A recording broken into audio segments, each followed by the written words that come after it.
Saudações, concurseiro! Seja bem-vindo ao canal de Estatística para Concurso. Vamos resolver mais uma questão e hoje nós vamos resolver uma questão envolvendo intervalo de confiança para mediana e vamos resolver essa questão de um concurso da banca FCC.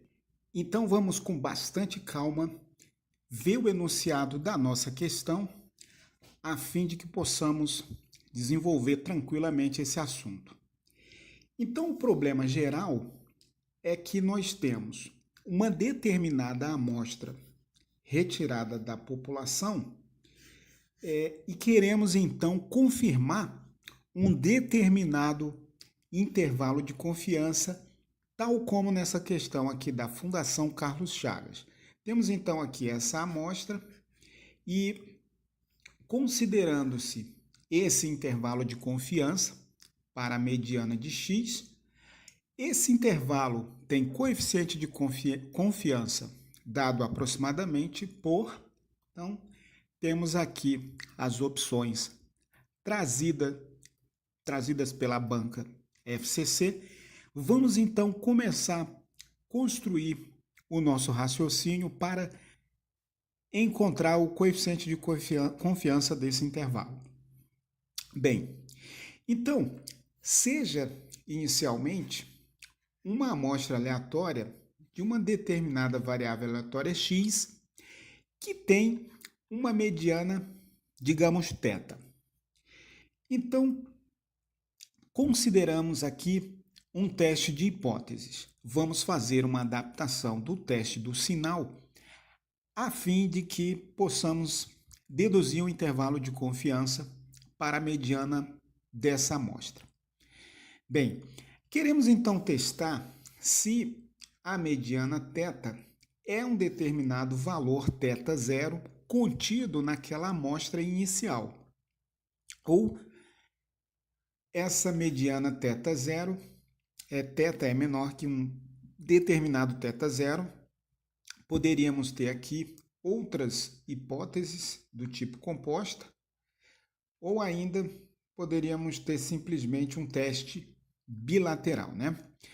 Bem, então, temos aqui a situação.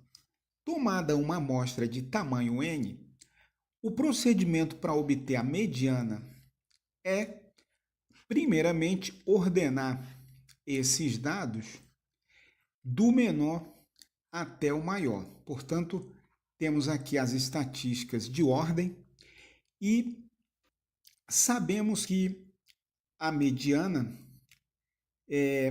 deixará 50% dos valores abaixo dela, né? E também deixará 50% dos dados acima dela. Portanto, temos aí o esquema da mediana.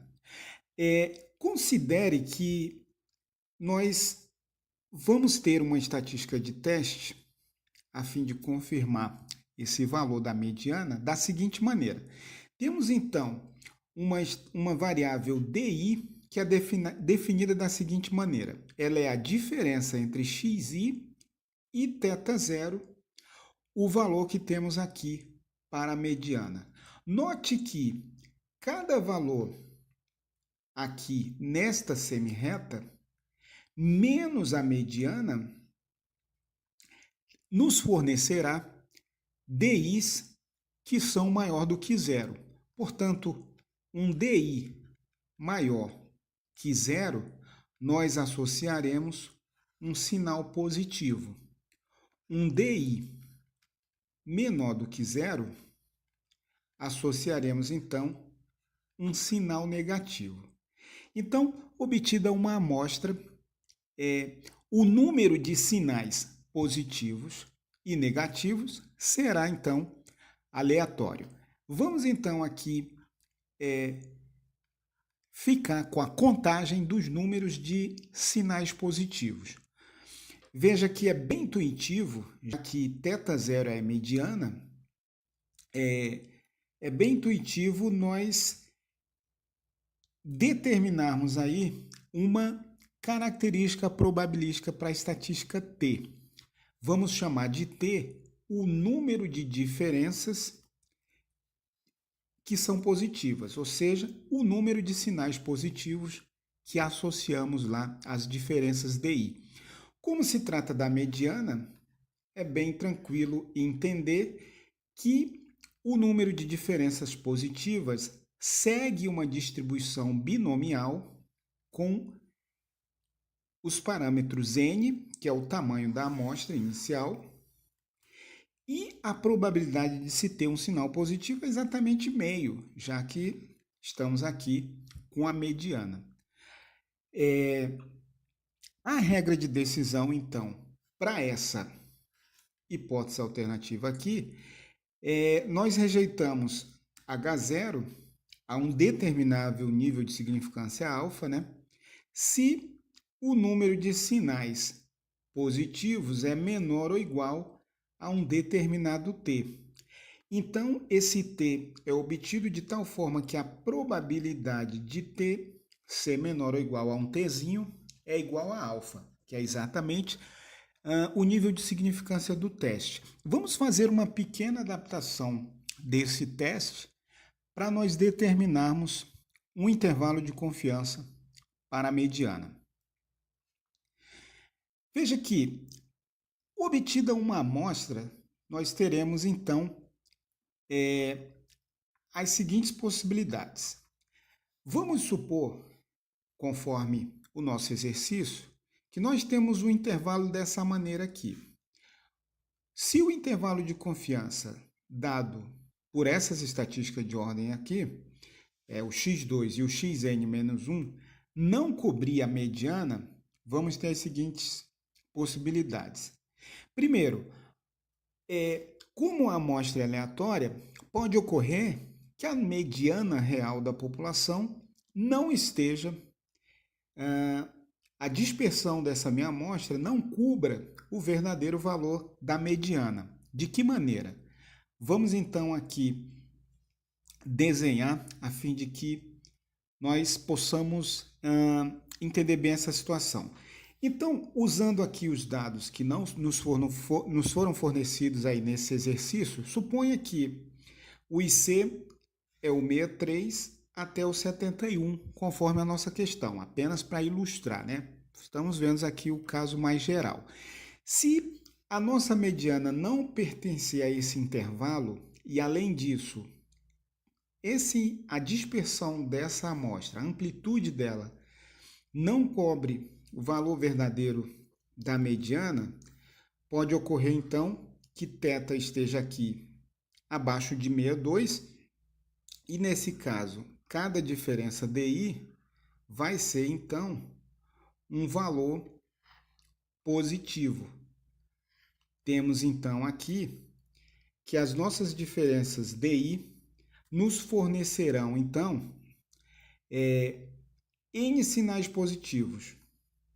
Como no nosso exercício nós temos N igual a 6, veja que a nossa amostra foi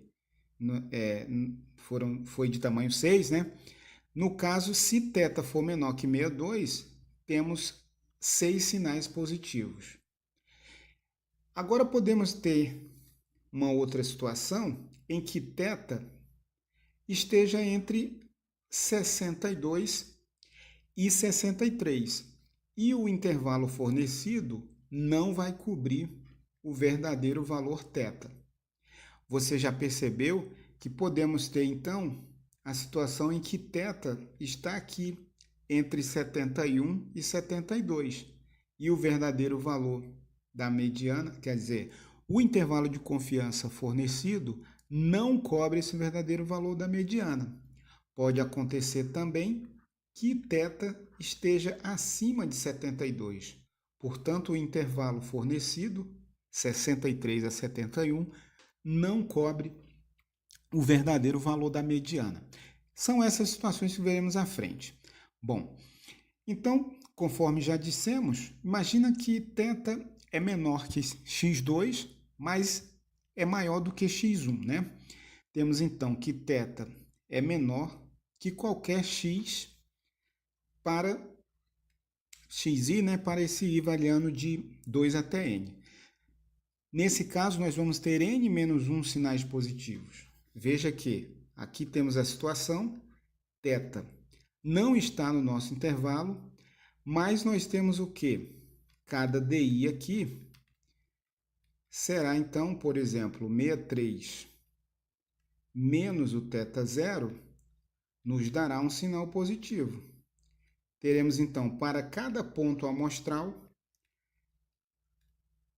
totalizando aqui um T igual a 5 sinais positivos. Nesse caso aqui. Veja que fica bem claro aqui, a partir do desenho, no nosso exercício teríamos então um T igual a 5 e θ não estaria no intervalo de confiança fornecido. A terceira situação, conforme nós já vimos, imagine que θ, o valor verdadeiro da mediana, né, esteja aqui entre 71 e 72. Veja que nesse caso teremos apenas um DI em que será 72 menos o θ.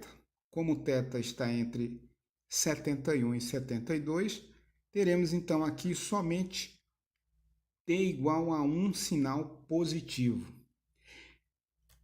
Finalmente, se o IC não cobre a verdadeira mediana e, além disso, a verdadeira mediana é maior do que o máximo valor dessa amostra, não teremos nenhum sinal positivo.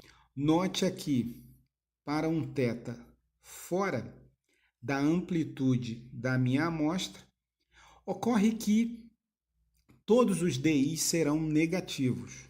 Teremos aqui, por exemplo, um DI dado por 66 menos θ. Como o θ está acima de 72, isso aqui me fornecerá um valor negativo. Teremos, então, 0 sinais positivos para a nossa estatística T. Bem, então, temos aí as 4 situações possíveis. Vamos passar, então, para a resolução da questão fornecida aí, questão que caiu no concurso do Ministério Público Estadual de Pernambuco, concurso de 2006 pela FCC. Já posso adiantar para você que essa questão caiu em 2001, no TRF da primeira região, caiu também no TRT em 2016. Veja aquilo que eu sempre falo para os concurseiros. Estatística é do ramo de exatas. Estatística é matemática. Portanto, é muito interessante você estudar pelas provas anteriores, porque na matemática a gente não inventa. Então a FCC não tem como inventar questões tão inéditas.